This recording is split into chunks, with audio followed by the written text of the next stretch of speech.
2003년 10월 27일 밤 11시 40분, 중국 후난성에 위치한 샹탄대학교에서 한 교직원이 야간 업무를 마치고 나오고 있었어요. 늦은 밤, 캄캄한 어둠 속에서 기계공학원 건물의 뒤편을 지나고 있었는데 순간 그는 기절할 듯이 놀라고 말았습니다. 어두운 잔디밭 덤불 사이에 쓰러져서 숨져있는 젊은 남성의 시신이 그의 눈에 딱 들어온 거예요. 이 교직원은 곧장 공안에 신고를 합니다. 출동한 공안은 주변 학생들과 교직원들의 진술을 바탕으로 이 사망한 남성이 이 학교 대학원에 재학 중인 주옥형이라는 사실을 확인했습니다. 과연 주옥형은 왜 이 야심한 밤 대학교 안에서 숨진 채 발견됐을까요? 실제 사건 스토리 잘 정리해서 전해드리는 알고 싶은 이야기 제2채널입니다. 오늘은 중국 후난성에 있는 샹탄대학교에서 발생했었던 실제 사건 이야기 두 가지를 가져왔는데요. 이 두 가지 사건 모두 샹탄대학교 안에서 발생한 일입니다. 이 두 이야기 오늘 모두 다 살벌하고요. 특히 공부하는 학생들 사이에서 벌어진 일이라서 조금 더 충격적이었어요. 중국에서 일어난 살인사건 얘기 전해드릴 때마다 거의 결말이 사형이었잖아요. 어떤 분들은 또 사이다 결말이다라고 하시는 분들도 계셨는데 과연 오늘도 그런 사이다 결말로 끝이 날지 끝까지 지켜봐 주세요. 그럼 오늘의 이야기 시작합니다. 주옥형이 사망한 채 발견됐다는 소식을 듣고 달려온 그의 친구들은 그가 최근에 여자친구를 두고 삼각관계에 빠져서 심각한 갈등을 겪고 있었다며 혹시 실연의 충격으로 스스로 극단적인 선택을 한 것은 아닌지 수군거렸어요. 그러나 공안은 주옥형의 목에 남아있는 자국을 보고 누군가 밧줄로 그의 목을 졸라서 살해한 것으로 추정했습니다. 그리고는 보다 정확한 사인을 밝히기 위해서 부검을 의뢰하고 그의 지난 행적들을 파악해가면서 본격적인 수사에 착수했어요. 친구들은 주옥형이 27일 저녁 교내 도서관 앞에서 세 사람과 만나고 있는 것을 목격했다고 진술했습니다. 여자친구 리샤, 그녀를 두고 최근에 삼각관계로 갈등을 겪고 있었다는 또 다른 증애운이라는 남학생, 그리고 선배 진화장. 이렇게 세 사람이었어요. 그러니까 이날 저녁에 주옥형, 증애운, 진화장 이 세 남학생이랑 한 명의 여학생, 리샤 이렇게 총 4명이 같이 있었다는 거죠. 친구들은 그들 사이에 문제가 있었다면서 주옥형이 그럼 혹시 사고를 당한 건 아닌지 의심을 했습니다. 공안은 그날 주옥형과 같이 있었다는 그 3명을 경찰서로 임의 동행해서 참고인 조사를 진행하는데 우선 주옥형의 여자친구인 리샤, 사망한 24살의 주옥형은 대학에 들어와서 만난 이 동갑내기 리샤하고 1학년 때부터 교제를 시작했어요. 그들은 함께 대학원에 진학할 만큼 오랜 시간 서로의 곁을 지키면서 연인 관계를 유지해오고 있었습니다.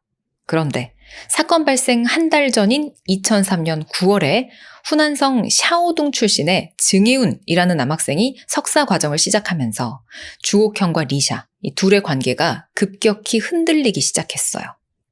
증애운은 작은 산골 마을에서 태어나 어린 시절 아버지를 병으로 잃고 장애가 있는 어머니 밑에서 자랐습니다. 이 어머니가 생계를 꾸릴 수조차 없는 그런 상황이었기 때문에 집안 형편이 어려울 수밖에 없었어요. 하지만 증애운은 하루 끼니를 해결하는 것조차 어려운 극심한 가난에 시달리면서도 희망을 잃지 않았습니다. 집안의 가난을 해결할 수 있는 유일한 방법은 공부뿐이라고 생각해서 학업을 절대로 포기하지 않았죠. 그리고 형과 삼촌들의 도움을 받아 증애운은 샹탄대학교 기계공학과에 입학해서 자신이 사는 산골 마을 최초의 대학생이 됐어요. 그는 대학생활 내내 아르바이트로 생계를 이어갔고 학업에도 충실히 임한 끝에 우수한 성적으로 대학을 졸업했습니다. 이후 전공을 살려서 철도 회사에 입사한 증애운은 뛰어난 업무 성과를 인정받아 1년 만에 부서의 핵심 인력으로 성장했죠. 가족들, 특히 어머니한테 이 증애운은 가족의 희망이자 자랑이었어요. 하지만 그는 여기서 멈추지 않았습니다. 최고가 되려면 학사학위로는 부족하다라고 생각해서 증애운은 2003년에 모교로 돌아가 대학원에 입학을 하는데요. 이 학교로 돌아온 증애운은 캠퍼스에서 대학 시절의 학과 동기였던 진화장을 우연히 마주쳤어요. 이 진화장이라는 남학생은 경제적으로 굉장히 여유 있는 집안 덕에 대학을 졸업하자마자 곧장 대학원으로 진학해서 학업을 이어가고 있었던 중이었습니다. 그러니까 대학 시절에는 두 사람이 동기였지만 증혜운은 일을 하고 다시 돌아온 거잖아요. 그래서 대학원에서는 이 진화장이 선배가 되는 거죠.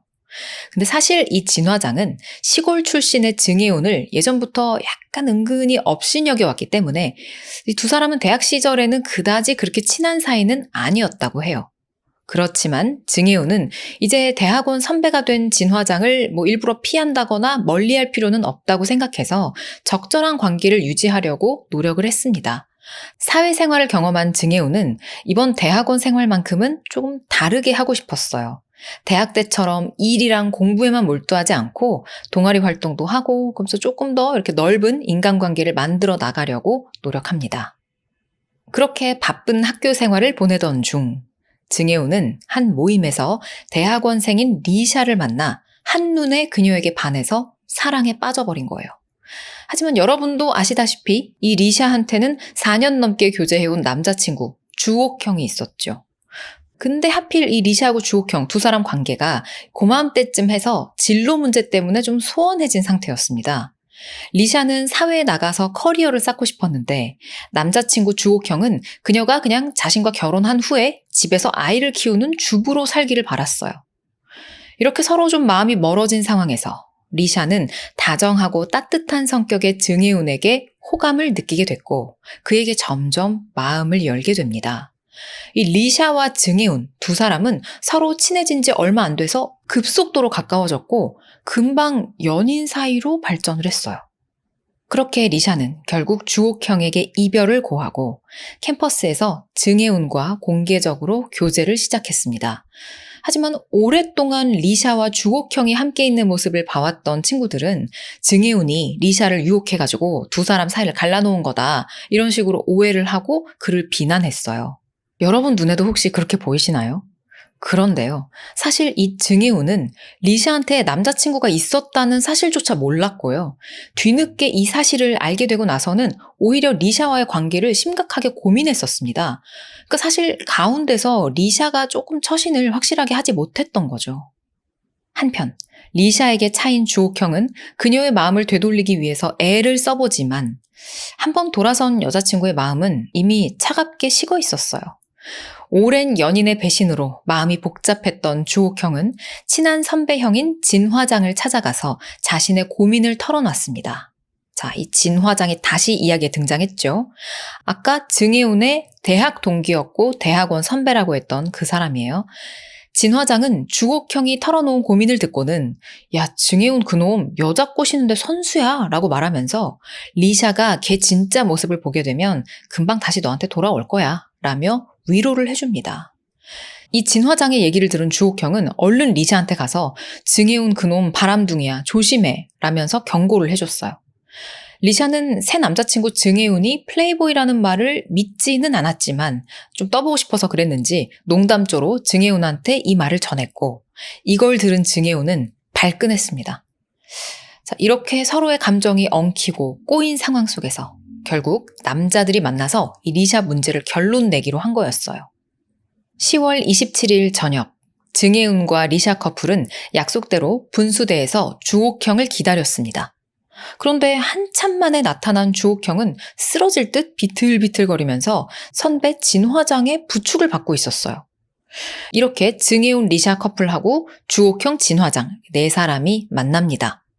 진화장은 주옥형 얘가 요즘 리샤 문제로 많이 힘들어했다면서 제대로 먹지도 못하고 전날 밤에 술까지 많이 마시는 바람에 지금 상태가 아주 좋지 않다라고 말을 했어요. 주옥형의 그 처량한 모습을 본 증혜운은 같은 남자로서 어떤 죄책감과 미안함을 느낍니다. 그래서 주옥형한테 그냥 내가 다시는 리샤하고 만나지 않겠다 라면서 그 자리를 떠나버렸어요. 그러자 또 이번엔 리샤의 마음이 복잡해집니다. 떠나버린 증혜운을 따라가서 붙잡고도 싶었지만 4년 넘게 사귀어온 주옥형의 모습도 너무 딱해 보였죠. 리샤가 주저주저 하니까 이번엔 옆에서 보고 있던 선배 진화장이 나서서 야, 그냥 주옥형은 내가 데려갈 테니까 너 저 얼른 가서 증혜운 붙잡아 라고 조언을 해요. 근데 살짝 헷갈리죠. 지금 진화장은 주옥형을 도와주러 나온 사람이 아니었던가요? 증혜운이랑 리샤가 잘 되게 냅두면 안 되는 거 아닌가? 아무튼 어떻게 하나 생각하던 리샤는 결국 증혜운에게 달려갔고 이후 두 사람은 오랜 시간 동안 캠퍼스를 함께 걸으며 많은 이야기를 나눕니다. 그리고 밤 11시 30분경 리샤와 증혜운 두 사람 모두 주옥형으로부터 문자 메시지를 하나 받습니다. 내가 그만둘 테니까 행복하길 바래 라는 내용이었어요. 뭔가 이상함을 느낀 리샤가 곧바로 주옥형한테 전화를 걸었지만 그는 전화를 받지 않았습니다. 불안해진 그녀가 이번엔 주옥형의 기숙사 룸메이트한테 전화를 걸어보는데요. 그는 주옥형이 기숙사에 왔다가 선배하고 다시 나갔다라고 답을 해줬어요. 그래서 선배는 진화장이겠죠? 몸 상태가 좋지 않은 주옥형이 기숙사에도 없다고 하고 또 이런 약간 다 포기해버리는 듯한 내용의 문자를 보내온 것이 불안했다며 리샤는 그간의 일들을 공안에 이렇게 쭉 진술을 했습니다. 그날 밤 주옥형을 데리고 나갔던 선배 진화장은 주옥형이 좀 답답하다고 하길래 기숙사에서 데리고 나온 거고 걷기 힘들다고 해서 공학관 308호실에 들어갔다가 또 걔가 갑자기 혼자 있고 싶다고 하길래 나는 방으로 먼저 돌아왔다 라고 진술을 했어요. 이렇게 학생들을 하나하나 신문하던 도중 공안은 세 사람의 숙소와 주옥형이 마지막으로 있었다고 한 308호실을 수색합니다. 그리고 진화장의 기숙사에서 뭘 찾았는지 아세요? 안정제와 약을 탄 것으로 보이는 일회용 컵, 약을 처방받은 병원 진료 기록과 목을 조르는 데 사용된 것으로 추정되는 길이 6m의 검은 밧줄, 그리고 심카드가 제거된 주옥형의 핸드폰이 발견됐어요. 부검 결과 주옥형의 위에서도 안정제 성분이 검출됐고 이는 진화장의 방에서 나온 안정제와 동일한 성분으로 확인됐습니다. 또한 308호실에서는 주옥형이 앉아 있었다는 의자 뒷면에서 이번엔 증혜운의 지문하고 그의 신발로 보이는 족적도 확인이 됐어요. 이거 뭔가요 지금? 진화장이랑 증혜운이 합심해서 주옥형을 죽였다는 걸까요? 근데 진화장이랑 주옥형은 또 사이가 되게 좋아 보였잖아요. 고민도 서로 얘기하고 위로도 해주고. 자, 이 사건 도대체 뭐가 어떻게 된 일일까요? 과연 누가 범인인지 그 범인이 어떤 처벌을 받는지 끝까지 한번 지켜봐 주세요. 공안이 증거들을 가지고 진화장을 강하게 추궁하자 그는 처음에는 모른다던 진술을 번복하고 한참 만에 입을 열었습니다. 진화장은 친구 증혜운이 찾아와서 주옥형 저놈 교육 좀 시켜야겠어 라며 도움을 청했다면서 뜻밖의 사실을 털어놓는데요. 증혜운의 부탁대로 물에 안정제를 넣어서 주옥형에게 먹인 다음에 그를 308호실로 데려갔습니다. 그저 잠시 혼을 낸다고 생각했는데 증혜운이 갑자기 뒤쪽에서 밧줄로 주옥형의 목을 졸라서 살해해버렸어요 라고 얘기를 하는 거예요. 증혜운의 광기에 당황하고 겁을 먹었던 진화장은 그의 지시대로 시신을 건물 밖으로 옮겨 덤불에 유기했다고 합니다. 그리고는 밧줄과 휴대폰을 챙겨서 방으로 돌아갔다라고 그날의 사건을 쭉 자백했어요. 공안은 진화장의 자백과 현장에서 나온 지문을 바탕으로 증혜운도 심하게 추궁합니다.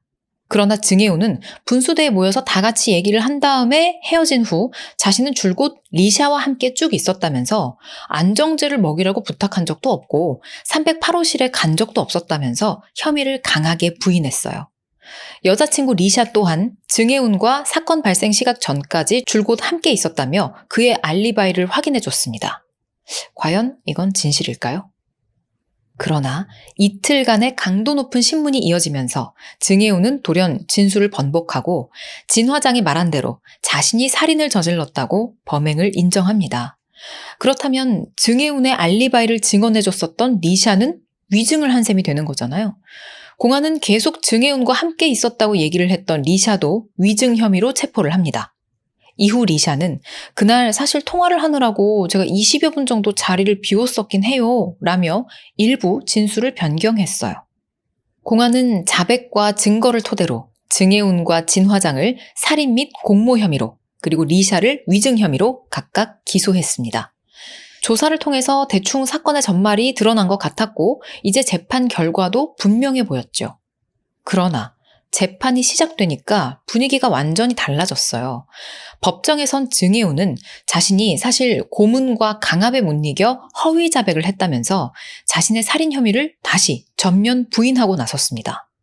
반면 진화장은 기존 진술대로 증혜은의 지시에 따라서 안정제를 구해 주옥형에게 먹이고 시신유기에도 가담했지만 자신은 직접적인 살인에는 관여하지 않았다며 선처를 호소했어요. 자, 이 시점에서 증혜은의 변호인은 진화장의 방에서 나온 일기장을 꺼내듭니다. 그 안에는 주옥형을 향한 질투, 지도교수의 차별에 대한 분노, 그리고 다른 사람에게 죄를 뒤집어 씌우는 범행을 계획하는 것이 낫겠다라는 섬뜩한 문장까지 다 적혀 있었어요.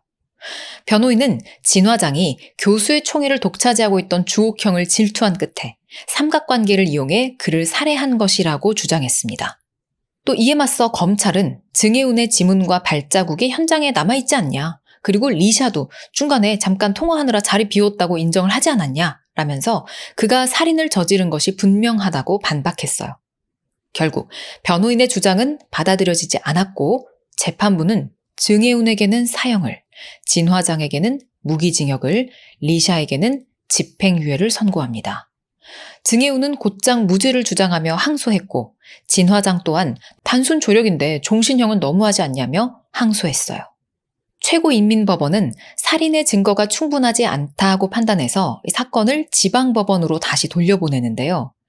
다시 시작된 재판에서 변호인은 증혜운과 리샤 모두 계속 함께 있었다고 원래 진술을 했었지만 공안이 이 두 사람 사이를 오가면서 허위 자백을 강요하고 결국에 리샤마저 잠시 자리를 비웠었다라고 진술을 번복하도록 만들었다고 강조했습니다. 리샤는 위증 혐의로 처벌을 받은 뒤에 사실 당시 공안이 야, 네 남자친구 증혜운이 다 자백했어. 그러니까 너도 빨리 말해 라며 위증을 강요했었다라고 진실을 밝혔어요. 변호인은 또 단순한 대학 동기일 뿐인데 안정제를 먹여서 데려오라 라는 황당한 명령을 들어줄 수 있는 거냐며 의문을 제기합니다. 왜냐하면 진화장이 증혜운의 명령을 받고 그렇게 행동했다라고 얘기를 했으니까요. 마지막으로 308호실에서 나온 지문과 신발 자국에 대해서는 그 장소는 기계공학 대학원생들이 수업을 받는 강의실이다. 당시 여러 사람들의 지문이 나왔었고 그 중에 증혜운의 지문이나 족적이 나온 것은 전혀 이상한 일이 아니다. 라며 이 증거 효력에 이의를 제기했어요. 모든 심리가 끝나고 2015년 7월 21일 샹탄시 중급인민법원은 범행 동기와 공모 여부 및 리샤의 번복된 증언, 범행 시간 등이 명확히 입증되지 않았고 현장에서 발견된 지문이나 발자국 등의 주요 증거들 또한 의문점이 많아 완전한 증거로 보기 어렵다며 무죄를 선고하고 증혜운을 석방했습니다. 12년이라는 긴 시간 동안 사형수로 지내는 고통 속에서 자신의 무죄를 주장해온 증혜운은 마침내 자유를 되찾았어요. 이후 그는 국가로부터 127만 위안, 원화 2억 5천만 원의 배상금을 받고 고향으로 조용히 돌아갔습니다. 진화장, 이 한 사람의 질투와 그릇된 선택이 재능 많고 꿈 많던 다른 세 젊은이들의 꿈과 미래를 모두 산산조각 내버렸던 그런 사건이었네요. 첫 번째 사건 이야기는 여기까지입니다. 이제 두 번째 이야기입니다. 중국 후난성 샹탄대학교 법학대학원에 재학 중인 25살의 장혜란이라는 남학생이 있었어요. 이게 이름이 장혜란이라서 우리나라 느낌으로는 뭔가 여자 이름 같지만 남자입니다. 그는 조용하지만 따뜻하고 온화한 성격을 지녔습니다. 가정 형편이 좋지 않음에도 불구하고 늘 어려운 사람을 도와주려는 착한 심성을 지녔고요. 집에서는 착한 아들로 또 학교에서는 친구, 선후배뿐만 아니라 교수들로부터도 인정받는 좋은 학생이었죠. 그러던 어느 날 2024년 4월 7일 일요일 정오 무렵 장혜란은 기숙사에서 갑자기 현기증과 메스꺼움을 느끼는데요. 이후 지속적인 복통과 설사, 구토 증세까지 보이기 시작했어요. 계속해서 화장실을 들락거리던 장혜란은 증세가 나아지지 않자 오후 5시 15분 시내에 위치한 병원 응급실을 찾았습니다. 의사는 급성 위장염으로 진단을 했고 장혜란은 응급실 병동에서 몇 시간 머물며 치료를 받았어요.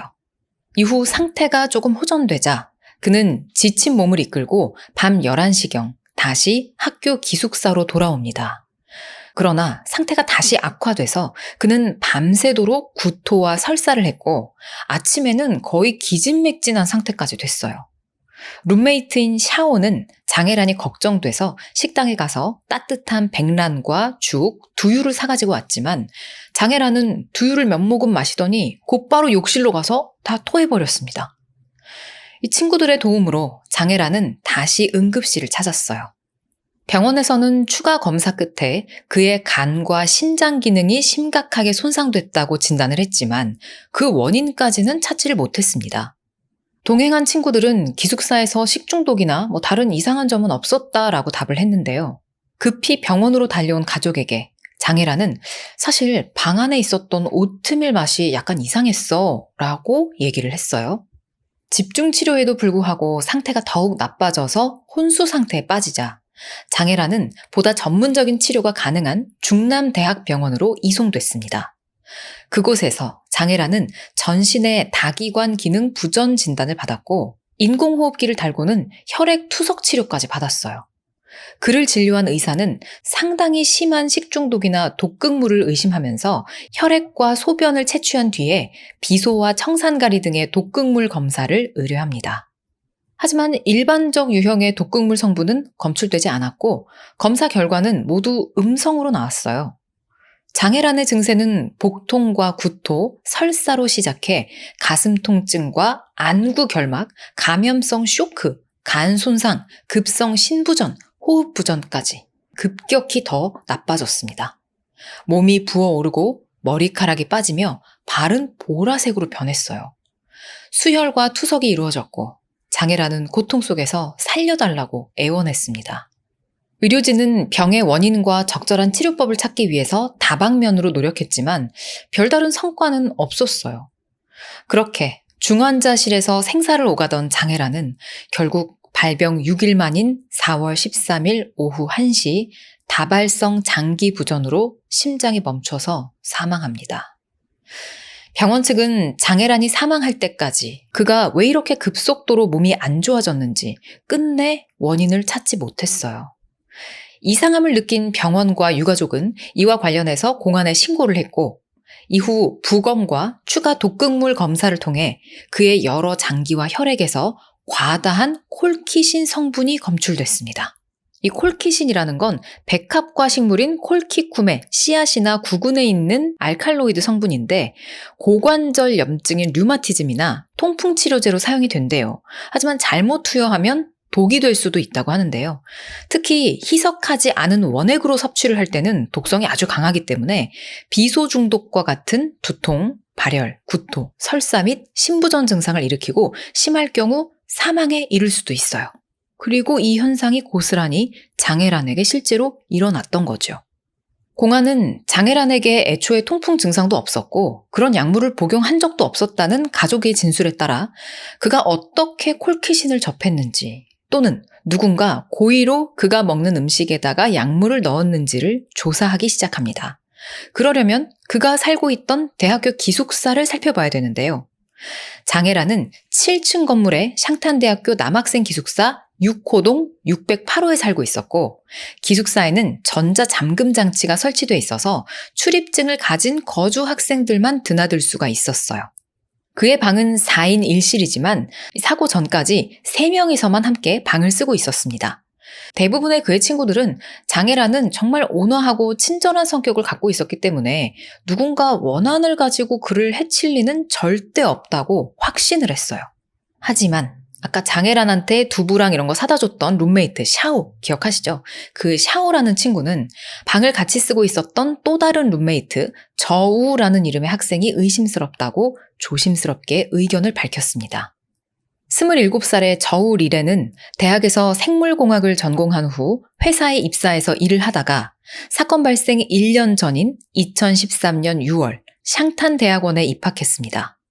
저우는 다른 도시에서 왔기 때문에 기숙사를 신청했고 당시 방을 2명이서만 사용하고 있었던 장혜란과 샤오의 방에 배정이 됐어요. 학교에서 또 기숙사에서 이 저우는 과연 어떤 학생이었을까요? 그는 말이 좀 많고 이기적인 성격에 기숙사의 생활 규칙을 막 무시하고 다니면서 다른 학생들하고 자주 갈등을 일으켰습니다. 저우가 다른 학생들과 모든 일에 있어서 사사건건 부딪히고 문제를 일으키니까 이 장애라는 방장으로서 그 갈등을 좀 중재하려고 노력했어요. 하지만 저우는 오히려 장애란의 집안 환경을 막 비꼬기도 하고 그의 물건을 싸구려라고 놀리면서 비아냥거렸죠. 마음이 여린 장애란은 화를 내지도 못하고 이 저우를 어쩌지도 못했어요. 그리고 방 안의 갈등은 갈수록 커져만 갔습니다. 결국 장애란과 샤오는 기숙사 담당 교직원에게 저우를 기숙사에서 내보내달라고 정식으로 문제를 제기했어요. 그러나 저우는 오히려 저 방장 장애란이 끊임없이 자기를 감시하고 또 다른 기숙사생들도 자기를 따돌리면서 괴롭힌다라고 주장했습니다.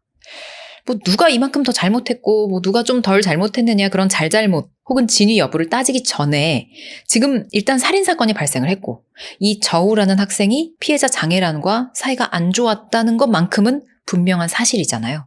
조사를 좀 해볼 필요가 있겠죠.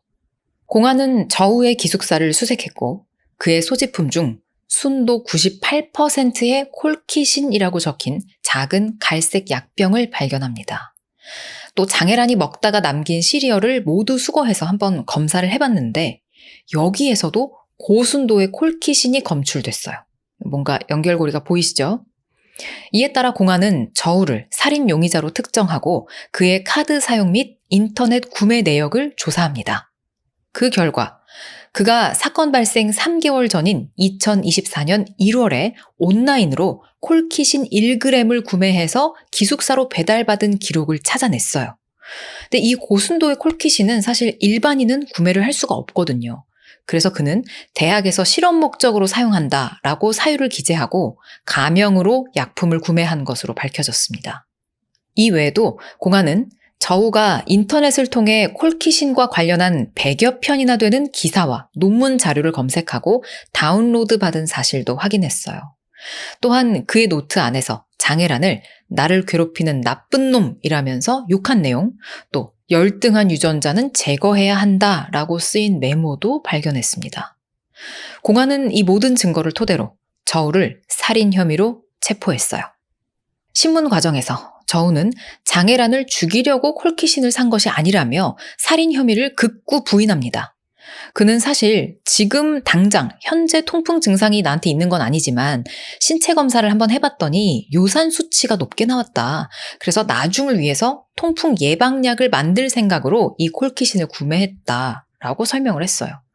바로 이런 이유로 여러 자료와 논문을 공부한 거고 그렇게 해서 직접 약을 만들려고 했다라는 거죠.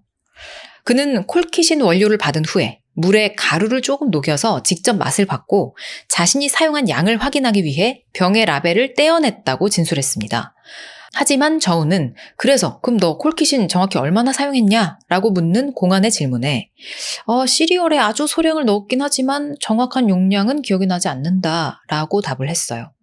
자, 이제 저우의 죄를 법정에서 명명백백히 가려내 봐야겠죠. 과연 그는 어떤 처벌을 받게 될까요?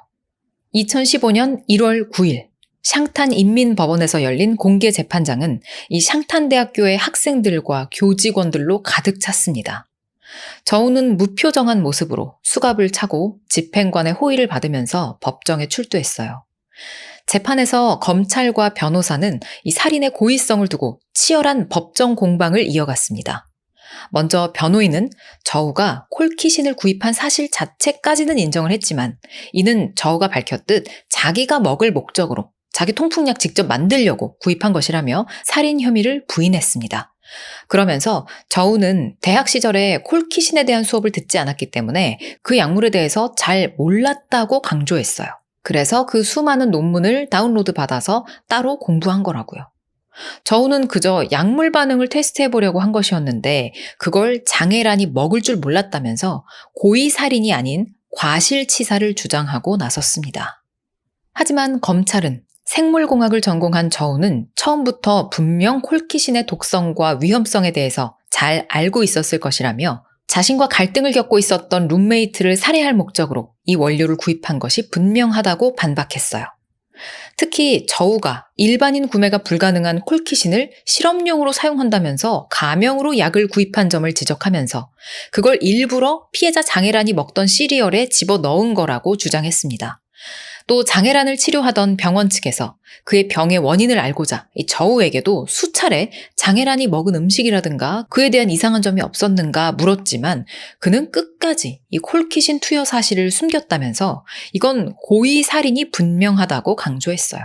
마지막 변론에서 저우는 자신의 행위에 대해 반성하고 후회한다며 피해자 가족에게 여러 차례 사과를 하긴 했습니다.